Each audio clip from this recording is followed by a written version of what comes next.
What's going on, Elevation Nation? It is Thursday, January 23rd, 2025. Sam, it's good to be back in the studio, man.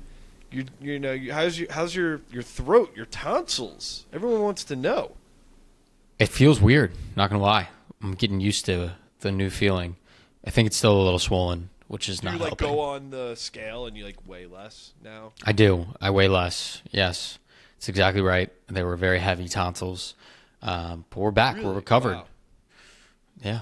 What's up with you, Parker? I'm recovered. Are you singing now? Are you going to singing classes, Mhm. opera, belting? I am. Now at the Yes. top of your lungs? Yeah. You know me so well. I'm back in singing class, and I'm enjoying every minute of it. And, yeah, thank you for asking. How are you? Good. I can't wait for you to sing to me one day as I try to go to bed. No problem. I've had trouble sleeping lately. Maybe I need you to help me sleep through your amazing opera singing. Dude, it is freezing up in here in New York. I imagine it's cold near you too. Is that right? Yeah, and it snowed in Savannah, Georgia yesterday. That's crazy.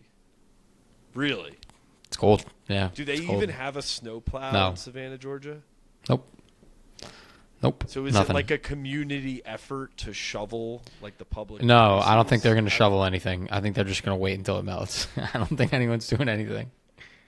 So I assume your parents then, they're from Chicago. They probably took precautionary measures, loaded up on some food and some important supplies. Yeah, I guess to an extent. Not as much as everyone else that's freaking out. They're used to a little snow. So it's a cold time of year. It certainly is. I mean, there's places in Florida that got, I think they were on record, 3 inches was a record, and they got 7. And now, I can't imagine these people are know what to do with themselves. They're probably enjoying it, though. Can't imagine it being a bad thing. But, I mean, with it being so cold, I wanted to talk about the idea of, boredom today with you, because when it's cold, we don't want to go outside. And when we're not able to go outside into nature, into the cities that we live in, you're in your apartment or your home, and there's a lot less things to do.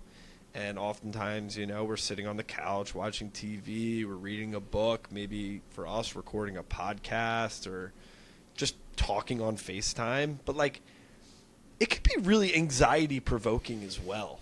And maybe that's why they called the January, February time the depressing times of the year, because you get less sunlight exposure. And so how do you handle it? It's a good question. I mean, for me, it's just the darkness, right? Cold I can deal with. Dark I can't deal with. This morning, up before the sun was was up, and walked in 10-degree weather to the boxing gym. It's hard when it's dark out. I think you have to find ways to continue to get outside of your apartment, especially if you're working from home, which I am very, very notoriously bad at. I have a gym in my building. I have food here. I work from home. Some days I don't leave. And so making a conscious effort to find the hobbies that can take your mind off of things. I don't know about you, Parker, but I've found myself, if I don't have a podcast with you after work, it's already dark. It's 5:36. I don't know what to do for the rest of the day besides eat dinner.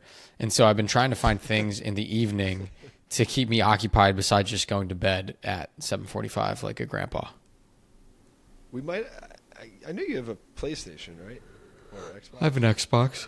Oh, I was gonna say, maybe we should just play each other in some Xbox or something, but I don't have one, so I've been thinking about it. But then I'm yeah, that's a bad idea to just get an Xbox and then just play video games. That's not me. I don't know. It used to be me. I don't know, man. I'm with you. Yesterday, after work, we cooked some dinner, and I called some people up that I haven't spoken to in a while, and I was like, you know what? Usually I want conversation to be 15, 20 minutes. This time I was like, you know what? I'll just let it go as long as it needs to, because really there's not anything else I'm doing than spending time with JJ, which is always great, but she's reading this new book that just came out, some series. If you're a girl, I assume you know what it is, this romance novel. I don't know. It's a big Twilight? It's not Twilight. I forget. Okay. What it's called. I don't know.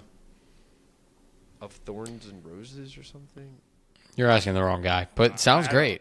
So overall, it just sounds like you're bored, Parker. So what have you been doing to pass the time? You got a new show you're watching, new hobby? No, You can like, be productive? Are you building Elevation Nation, helping us build an empire? What are you doing? yeah, I mean, well, that's the thing is like with boredom is like you're bored. There's so many things we can do, and I could look at the phone and watch TikTok. I could turn on the TV, watch a new show, or finish Lost. Right, I'm in the last season of Lost, which has taken forever to get to. I could open that book up I'm reading. I'm reading a really interesting book on like food.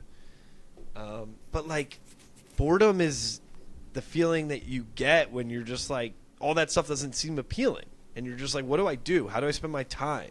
And yeah, there's more things we could always work on, but sometimes I just sit there and I'm like, I got anxiety from not doing anything, even though I've done everything I need to do. Do you know what I mean? Like, I mean, I think that's why I struggle relaxing. You've always known that about me.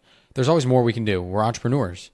It's different than work where you finish your task that's been assigned to you and then you can check out for the night. There's always more that we can do that would help both of us and the company move forward, which is why I struggle with boredom, because there's always more stuff that we can be pushing on.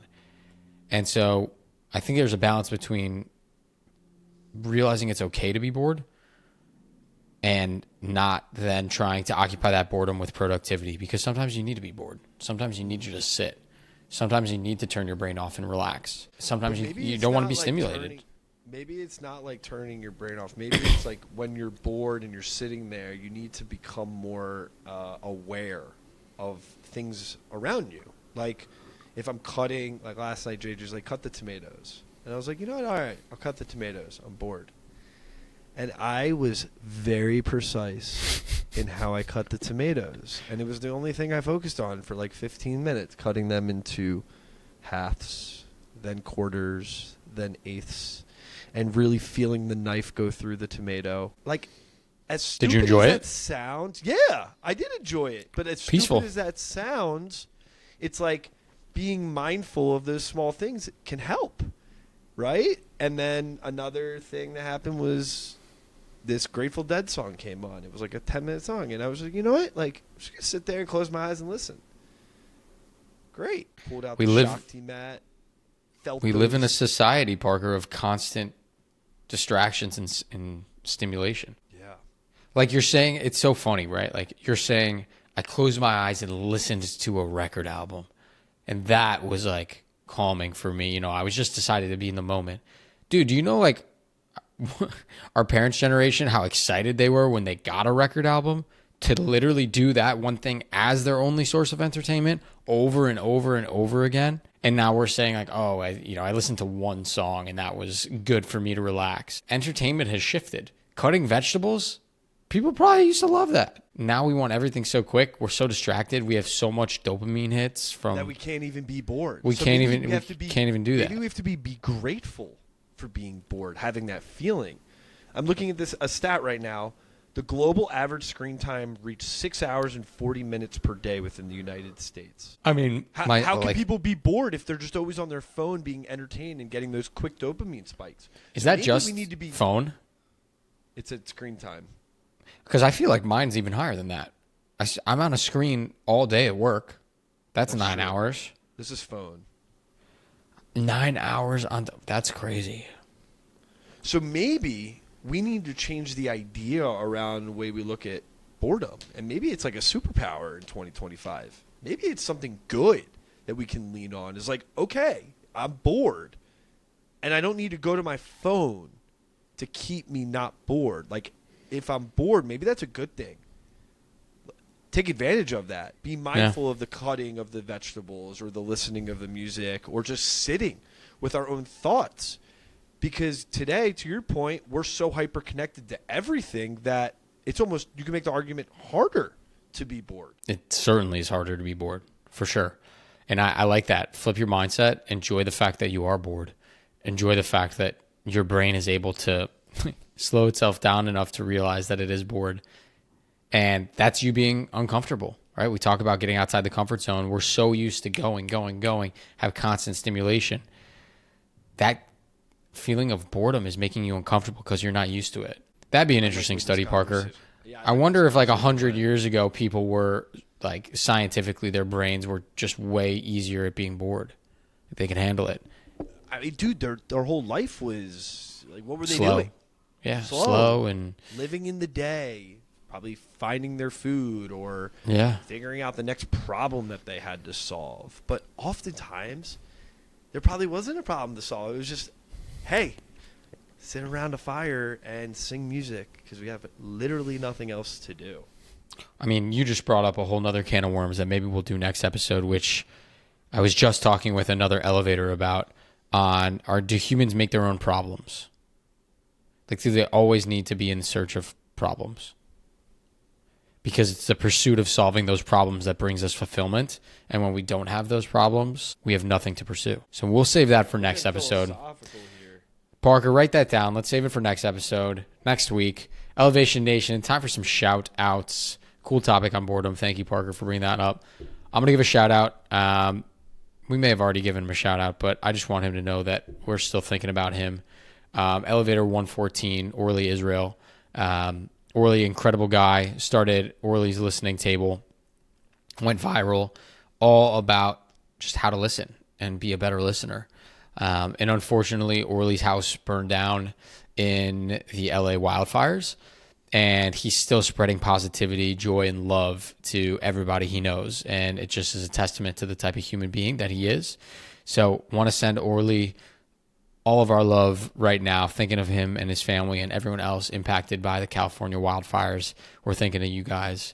Sending love. Sending a ton of love. And I love how Orly's used this platform to share positivity during a time where it's hard to find that positivity. And I just commend him for all that he's doing with what's been happening in his life. And I think we're actually having him on the podcast in a couple weeks, too, which is going to be really exciting to just talk through what his mindset's like, especially given the circumstances of the last couple weeks.